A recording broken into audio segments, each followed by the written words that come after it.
কি অবস্থা সবার, আশা করি সকলেই ভালো আছেন। আজকে আমার সামনে একটি ফোন দেখতে পাচ্ছেন। এই ফোনটা হচ্ছে Vivo Y12s। এই ফোনটাতে ডিসপ্লের অবস্থা কি আপনারা দেখতেই পাচ্ছেন, মানে ডিসপ্লে পুরা ভাঙাচোরা অবস্থা। সো আজকের এই ভিডিওতে আমরা Vivo Y12s এর ডিসপ্লে রিপ্লেসমেন্ট করব। সো কথা বাড়াবো না, চলুন শুরু করা যাক আমাদের আজকের এই ভিডিও।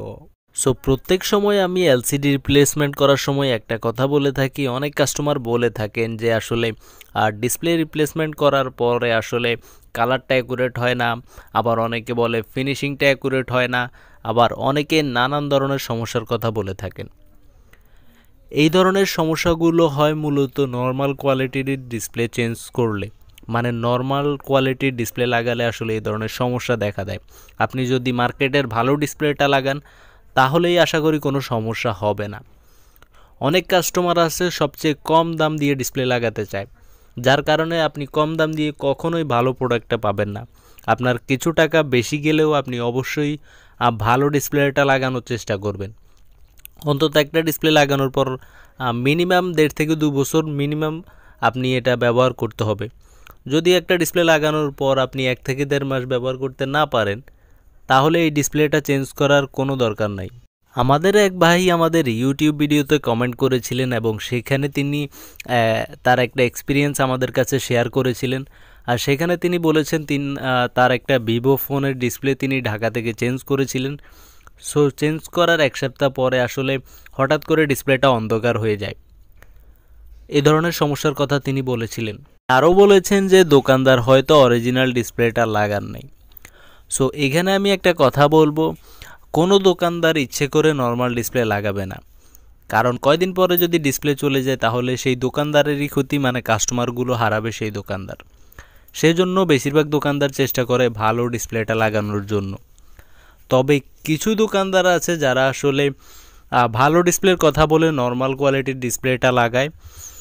আর আরেকটা কথা হচ্ছে, ডিসপ্লেরও কিন্তু কোনো গ্যারান্টি ওয়ারেন্টি নেই এবং অনেক সময় ভালো অরিজিনাল ডিসপ্লেগুলোও একটু সমস্যা দিতে পারে। তবে এর পরিমাণ খুবই কম, মানে খুবই কম ফোনে আমি দেখেছি যে ডিসপ্লে লাগানোর পরে সমস্যা দেখা দিতে। ধরুন 50টা ফোনে আমি ডিসপ্লে চেঞ্জ করলাম, 50টার মধ্যে 2-1টাতে সমস্যা দেখা দিতেই পারে। এর কারণ মূলত হচ্ছে মোবাইল কোম্পানিগুলো ধরুন 100টা ডিসপ্লে যখন বাজারে ছাড়ে, মানে 100টা ডিসপ্লে তৈরি করার পর 2-1টাতে হালকা ত্রুটি থাকে, আর যার কারণে ওই ডিসপ্লেগুলো পরবর্তীতে যখন কাস্টমারকে দেয়া হয় আর তখন সেই ফোনটাতে আসলে সমস্যা দেখা দেয়। সো আমাদের ফোন খোলা প্রায় কমপ্লিট। এখন আমরা ফ্রেম থেকে পুরনো ডিসপ্লেটাকে আলাদা করতেছি, আপনারা দেখতেই পাচ্ছেন। সো পুরনো ডিসপ্লেটা তোলার পর আমাদেরকে যেটা করতে হবে, অবশ্যই পুরনো ডিসপ্লের নিচে মানে ফ্রেমের মধ্যে চারপাশে একটা ঘামের আস্তরণ থাকে, সেই ঘামটাকে আমরা প্রথমত খুব সুন্দর করে রিমুভ করে ফেলব। মানে কোনো ধরনের ঘাম যেন ফ্রেমের মধ্যে না থাকে, একদম ফ্রেশভাবে ভালো করে ক্লিন করব এই ফ্রেমটাকে। অনেকেই কি করেন, ডিসপ্লে পরিবর্তন করার সময় ফ্রেম থেকে যখন পুরনো ডিসপ্লেটা তোলেন, সেই ডিসপ্লেটা তোলার পরে আসলে ফ্রেমের মধ্যে যে পুরনো ঘামগুলো থাকে সেগুলো রিমুভ করে না করার কারণে পরবর্তীতে আসলে ডিসপ্লের ফিনিশিংটা সুন্দর হয় না। মানে ডিসপ্লে যখন ফ্রেমের মধ্যে বসায় তখন কিন্তু সুন্দরভাবে ডিসপ্লেটা ফ্রেমের সাথে ফিটিং হয় না। আমাদের ফ্রেমের পুরনো ঘামগুলো রিমুভ করা হয়ে গিয়েছে। এখন আমরা যেটা করব, ফ্রেমের মধ্যে নতুন করে চারপাশে ঘাম দিয়ে আর তারপর আমরা আবার নতুন করে ডিসপ্লেটা এখানে বসিয়ে সুন্দরভাবে ফিটিং করব। সো আপনারা দেখতেই পাচ্ছেন আমি ডিসপ্লে ফ্রেমের মধ্যে ঘাম দিয়ে দিয়েছি। এটা হচ্ছে নতুন ডিসপ্লে, এখন যেটা আমরা ফিটিং করব।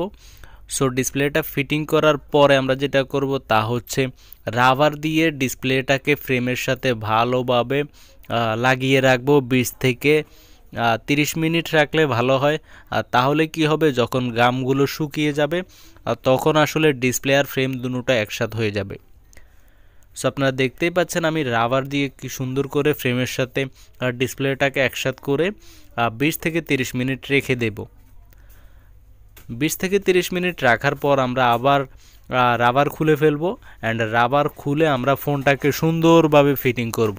ফিটিং করার সময় আমি প্রত্যেকবারই একটা কথা বলে থাকি, তা হচ্ছে ফিটিং করার আগে অবশ্যই কানেক্টরগুলো সুন্দরভাবে লাগিয়ে রাখবেন।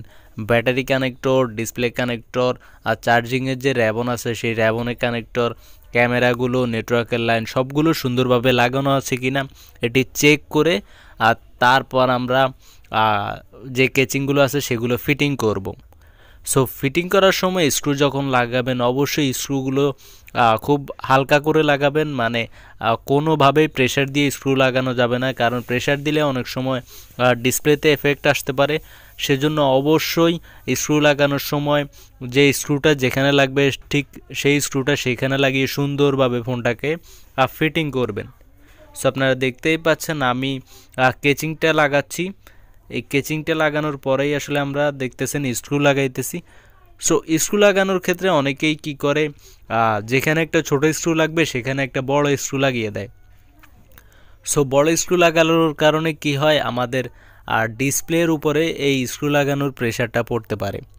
সেজন্য অবশ্যই মাথা রাখবেন স্ক্রু লাগানো আর সময় অবশ্যই খেয়াল করবেন যে আসলে স্ক্রুগুলো সুন্দরভাবে লাগানো হচ্ছে কিনা। অ্যান্ড স্ক্রু লাগানো কমপ্লিট হলেই আসলে আমরা যেটা করব তা হচ্ছে ব্যাক প্যানেলের চারপাশেও কিন্তু একটা ঘামের আস্তরণ থাকে।